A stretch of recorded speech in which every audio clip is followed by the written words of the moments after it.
नमस्कार साथियों। शुचिता की राजनीति की बात करते करते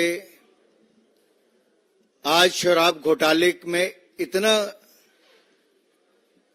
दलदल में फंस चुके आम आदमी पार्टी की शराब से बात करें तो एक राज्य से दूसरे राज्य तक जाती है।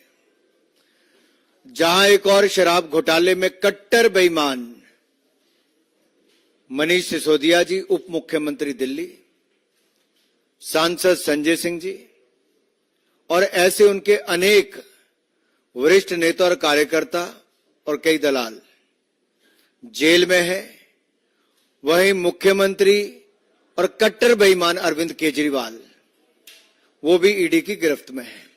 और ये सब शराब घोटाले के लिए जो कल तक क्लीन चिट बाकियों को देते थे, ईमानदारी की चिट देते थे, आज वो स्वयं, मैं तब भी कहता था, इसी मन से मैंने कहा था कि अभी तो मनीष सिसोदिया गए हैं, किंग पिन बाहर है। और मैंने कहा था किंग पिन का नंबर भी आएगा और कल किंग पिन का नंबर आया। लेकिन इससे बड़ा दुर्भाग्य देखिए, जो कल तक नैतिकता की बात करते थे आज वो कहते हैं कि मैं जेल से सरकार चलाऊंगा। अरे चारा खाने वालों ने भी पहले इस्तीफा दे दिया था, शराब वालों ने अभी तक भी इस्तीफा देने से मुकर रहे हैं। और एक दुर्घटना और घट गई।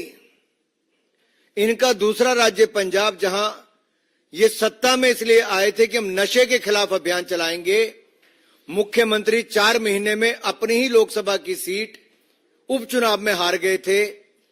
पिछले कल जो वहां पर घटा है, 20 से ज्यादा लोगों की जान चले गई शराब, नकली शराब के चलते।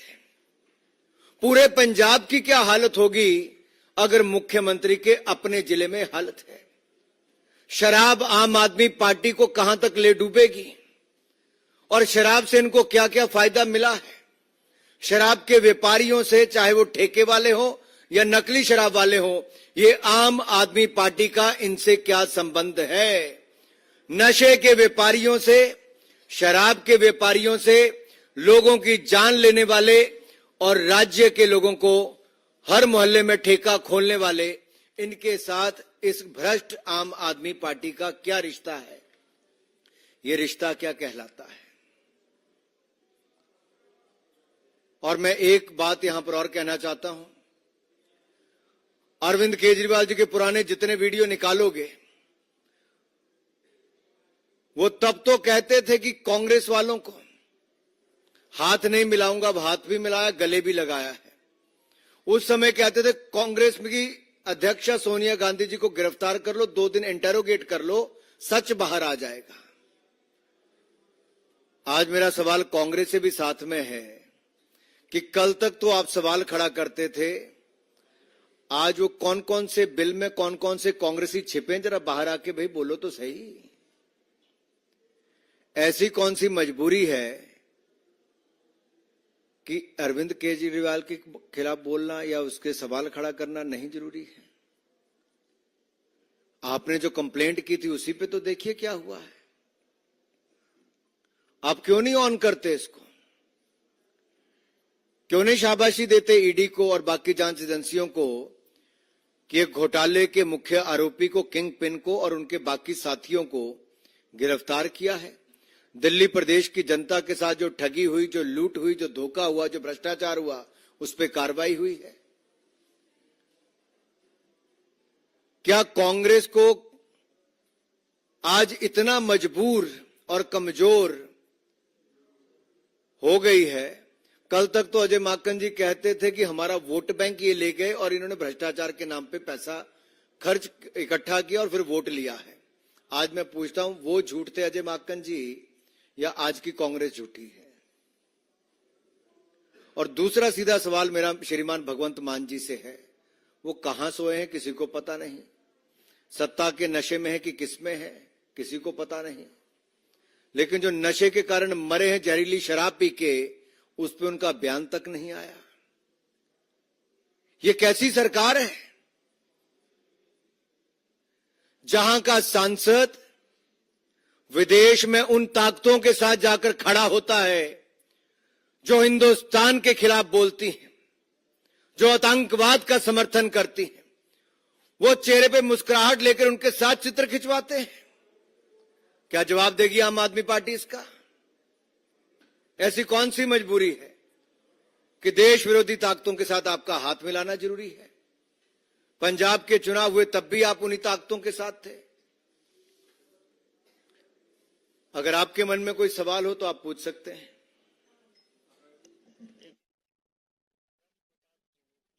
जी न्यूज।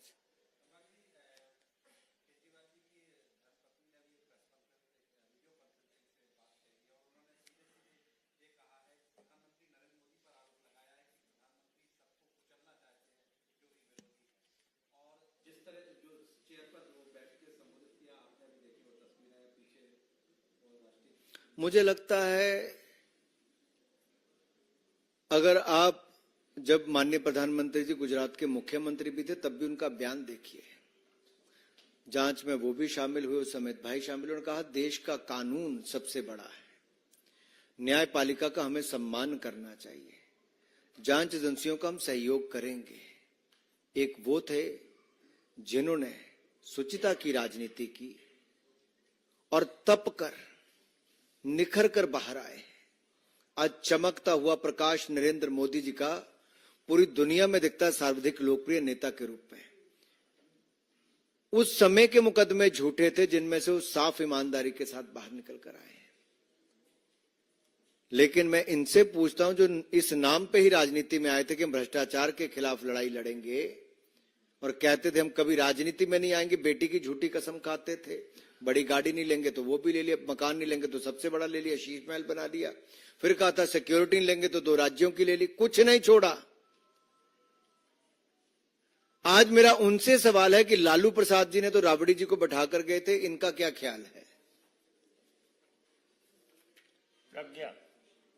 और मुझे तो लगता है अन्ना जी के दिल को जितना दर्द हुआ होगा मैं समझ सकता हूं अन्ना जी की पीड़ा को, जो आज अपने आप को ठगा हुआ महसूस करते होंगे कि कैसे दूसरे लोगों को भी अपने बहकाकर भ्रमित करके जैसे इतने दिनों तक बाकियों को ठगा है, आज अन्ना जी को भी लगता होगा किस व्यक्ति के साथ बैठे थे जो जिसकी पूरी की पूरी पार्टी आज दलदल में डूबी पड़ी है, भ्रष्टाचार के दलदल में। क्या पीड़ा होगी इस उम्र में अन्ना जी को? देखो दर्द झलक रहा था उनके बयान से। प्रज्ञा। प्रज्ञा।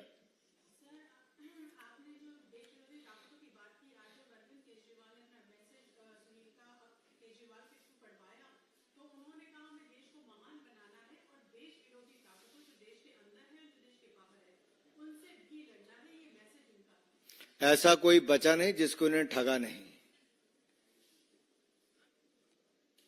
अब जेल में रह के कितना महान बनाएंगे मुझे पता नहीं, भ्रष्टाचार करके कितना महान बनाएंगे, लेकिन एक बात तो मैं कह सकता हूं कि लड़खड़ाती चरमराती अर्थव्यवस्था से निकालकर दुनिया की 5वीं बड़ी अर्थव्यवस्था मोदी जी ने बनाया। 25 करोड़ गरीबों को गरीबी रेखा से बाहर निकाला, दुनिया में भारत का मान सम्मान बढ़ाया, गरीब कल्याण की योजनाएं चलाई। आज देश कहता है मोदी की गारंटी पे विश्वास है। नेता वो जिस पर विश्वास हो वो मोदी है, ऐसे नहीं जिन्होंने शुरुआत ही झूठ से की थी और आज भ्रष्टाचार के चलते जेल में है। अराजकता पूरी दिल्ली में फैलाई इन्होंने। आज वो कुछ भी बयान कर ले, सच्चाई से बच नहीं सकते। Devendra Parashar, India TV.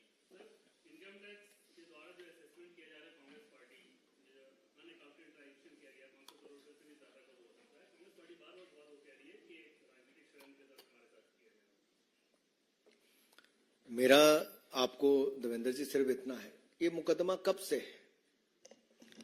कितने मौके थे इनको इसका उत्तर देने के, टैक्स देने के? जब इनकी इनकम टैक्स की छूट चलेगी फिर उसके बाद क्या किया इन्होंने इतने दिन? 60 साल सत्ता में रहने वाली कांग्रेस पार्टी का अहंकार और घमंड देखिए कि वो अपने आप को कानून से ऊपर समझते हैं। अरे इनकम टैक्स एक्ट जितना मुझ पर लागू है व्यक्तिगत रूप से, उतने किसी संस्था पर भी लागू है। अगर आपके चैनल पर है तो किसी दूसरे राजनीतिक दल पर भी है। अगर किसी को इनकम टैक्स से छूट है राजनीतिक दलों को, तो उसके मापदंड है कि आपको अपनी रिटर्न फाइल करनी पड़ती है। लेकिन इतना अहंकार कांग्रेस का कि हम रिटर्न भी फाइल नहीं करेंगे लेकिन इनकम टैक्स विभाग हमारे खिलाफ कार्रवाई ना करे, ऐसा कैसे हो सकता है जी? आखिरकार ये अरविंद केजरीवाल जी, आम आदमी पार्टी, कांग्रेस पार्टी अपने आप को देश के नियम कानून से ऊपर क्यों समझती है? देश की जनता को यह जानना बहुत आवश्यक है। ये वो अहंकारी घमंडी ताकतें हैं जिन्होंने घमंडिया अलायंस, इंडी अलायंस बनाया, और ये इनके कारनामे दिखाते हैं कि अहंकार, घमंड और भ्रष्टाचार के करके आज इस स्थिति में लोग खड़े हैं। रविकांत राय, times now Bharat.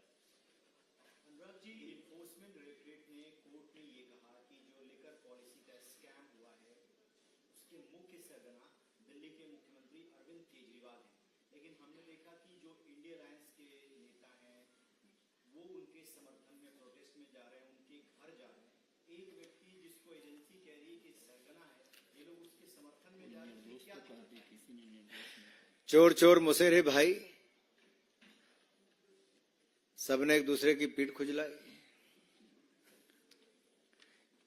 I scratch your back, you scratch mine, यही चल रहा है। बाकी कौन है? इनमें से अधिकतर लोग तो बेल पर बाहर हैं। चाहे लालू प्रसाद यादव जी हैं, सोनिया गांधी जी हैं, राहुल गांधी जी हैं, इनके अधिकतर नेता बेल पर बाहर हैं जी। भ्रष्टाचार के मामलों में बेल पर बाहर हैं। और मुझे एक व्यक्ति बताइए जिसने कहा हो कि अरविंद केजरीवाल निर्दोष है, और किसी ने कहा कि शराब घोटाला नहीं हुआ। किसने कहा? अरे यही लोग जो इनके साथ आज चले, कल तक यही कहते थे कि शराब घोटाले पे कार्रवाई हो, 100 करोड़ रुपए अरविंद केजरीवाल उनकी पार्टी खा गई। आज कौन सी मजबूरी है जी, आप सब इकट्ठे चल रहे हैं? कौन सी मजबूरी है? देश की जनता पूछती है आपसे। क्या गठबंधन इसीलिए हुआ, ठगबंधन ही है कि सब ठगने वाले, भ्रष्टाचार करने वाले एक मंच पर आ जाएं? रविकांत पुनः एक बार। आतिशी मंत्री हैं, उन्होंने प्रेस कॉन्फ्रेंस की और ये कहा कि शरद चंद्र रेड्डी, जिनके बयान पर केजरीवाल को गिरफ्तार किया गया, उन्होंने बीजेपी को इलेक्टोरल बॉन्ड से पैसे दिए हैं 4.5 करोड़ फिर 55 करोड़, इसलिए बीजेपी अध्यक्ष पर भी कार्रवाई होनी चाहिए। मैं वैसे तो भगवान उनको थोड़ी और शुद्ध बुद्धि दे। इलेक्टोरल बॉन्ड से कोई घुस खाएगा? ये तो पार्टी के लिए चंदा अलग अलग लोग देते हैं। आपको भी दिया होगा, बाकी दलों को भी। इसमें क्या है? हमने तो पारदर्शिता लाए कि राजनीति में अगर चुनावी चंदा लेना है तो आप इलेक्टोरल बॉन्ड के माध्यम से दे सकते हो। आपको जिस राजनीतिक दल को जितना देना आप दो। हमारी देश में 303 सीटें तो केवल भारतीय जनता पार्टी की 18 राज्यों में सरकारें एनडीए की। उसके बावजूद उसके प्रोपोर्शनेट अगर आप चंदा गिनोगे तो बहुत कम है। अकेली तृणमूल पार्टी को कितना 1400-1500 करोड़ से ज्यादा का चंदा है, शायद 1600 करोड़। एक राज्य में सरकार, गिने चुने एमपी, उनसे 10 गुना ज्यादा एमपी हमारे पास, 15 गुना ज्यादा। अब कहां की कोई लॉजिक तो हो? ये अपना मजाक उड़ा रहे हैं जी। अब इनको हो गया, वो अंदर गया तो कौन उसका ज्यादा सगा बनेगा तो मैं मुख्यमंत्री बन जाऊंगा। आजकल होड़ लगी है, एक नेता सड़क पे कूदता है, एक प्रेस कॉन्फ्रेंस करता है कि मुझे मुख्यमंत्री कोई बनाते। पर उनको क्या पता, भाभी भी आज पर्ची लेकर बाहर आई हैं।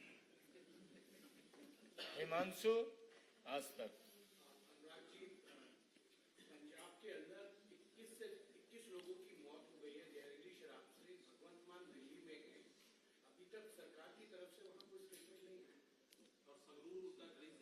कुछ जहरीले लोग शांत हुए तो वहां पर जहरीली शराब की भी काफी बिक्री।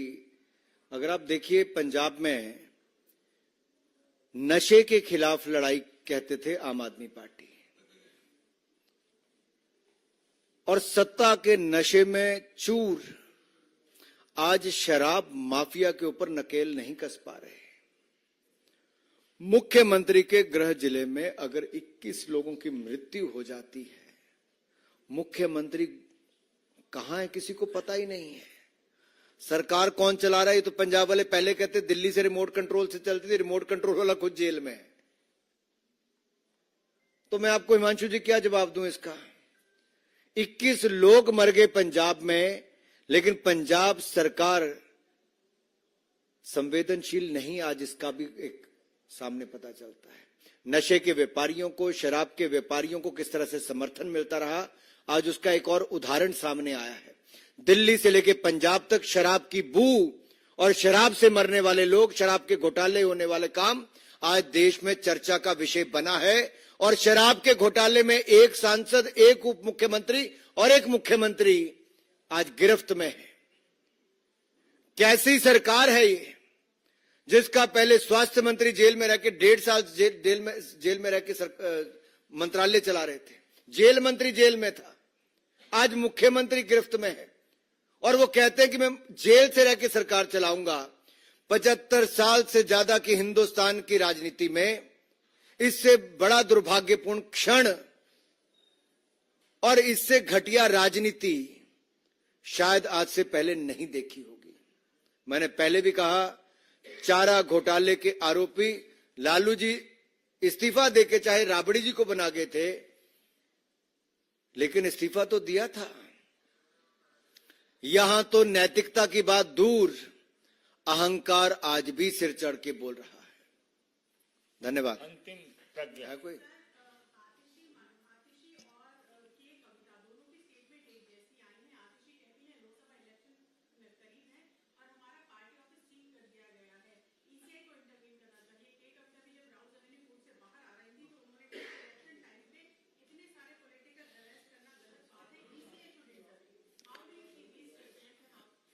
भाई, हम तो एक देश में एक चुनाव के पक्ष में ही हैं। कम से कम जांच एजेंसियां को हर 6वें महीने जब चुनाव होते हैं तो इनके अनुसार अगर जांच एजेंसियां चलेंगी, अब ये तो जांच एजेंसी को तय करना है, तो यानी कि हर 6 महीने बाद 2-2 महीने की ब्रेक लग जाए जब इलेक्शन कोड ऑफ कंडक्ट है, तो मॉडल कोड ऑफ कंडक्ट है, तो क्या करना चाहिए? जांच एजेंसियां कोई चुनाव को देख के कार्रवाई नहीं करती, वो तो भ्रष्टाचार में जैसे जैसे सबूत मिलते हैं कब क्या क्या कदम उठाते होंगे, ये जांच एजेंसियां बता सकती हैं। लेकिन एक बात सच्ची है, मोदी जी ने कहा था ना खाऊंगा ना खाने दूंगा। आज देश के लोगों को एक बात का संतोष है कि जो भ्रष्टाचार करते हैं, जॉब के बदले जमीन मांगते हैं, चारा घोटाला करते हैं, कोई शराब घोटाला करता है, कोई अन्य घोटालों में, अगस्ता वेस्टलैंड से लेके नेशनल हेराल्ड घोटालों में है, इन सब के खिलाफ कार्रवाई हुई है। और ऐसे अनेक उदाहरण आपके सामने हैं जहां जांच एजेंसियां स्वतंत्र रूप से अपना काम कर रही है और देश के लोगों को एक बात का संतोष है कि आहिस्ता आहिस्ता ही सही, थोड़ा लंबी प्रक्रिया होती जांच करने की, लेकिन कार्रवाई हो रही है। बहुत बहुत धन्यवाद।